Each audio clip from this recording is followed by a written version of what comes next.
పెళ్లి చేయడానికి సెటిల్ అవ్వక్కర్లేదు అంటున్నారు. అవసరమే లేదు. మీకు ఒక అమ్మాయి ఉంటే సెటిల్ అవ్వకపోతే పిల్లనిస్తారా? నేను డెఫినెట్లీ ఇస్తా కదా. ఏ ధైర్యంతో ఇస్తారు ఒక తండ్రిగా? కలిసి బతకడానికి ధైర్యం ఏముందండి. ఇప్పుడు మీకు సమాజం అంతా ఒక రాంగ్ వేలో పోతుంది. హ్మ్. మీరు ఒక 100 కోట్లున్నోనికి వాడు 100 కోట్లున్నాయి, సరే వాడు ఏం చేస్తలేడు. ఒక 100 కోట్లున్నాయి, 100 కోట్లున్న ఒక వ్యక్తికి మీరు పిల్లనిచ్చి పెళ్లి చేశారు. పెళ్లి టైంలో 100 కోట్లున్నాయి అనుకుందాం. ఓకే. రేపు తర్వాత ఒక 1 ఇయర్కో 2 ఇయర్స్కో ఏదైనా బిజినెస్లో వచ్చి లాస్ వచ్చి వాడు జీరోకి వస్తే, అయ్యో నీ 100 కోట్లు వెళ్ళిపోయినాయి, నా పిల్లని తీసుకొని పోతా అంటావా ఏంది నువ్వు? ఓకే. అంటావా? ఇది ప్రాక్టికల్ గా ఇంపాసిబుల్ అంటావా? కాబట్టి నేను అన్నండి.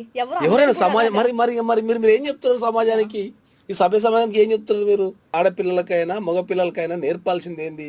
ఒక వ్యక్తితో ఎట్లా కలిసి ఉండాలా, ఒక వ్యక్తిని ఎట్లా కాపాడుకోవాలా.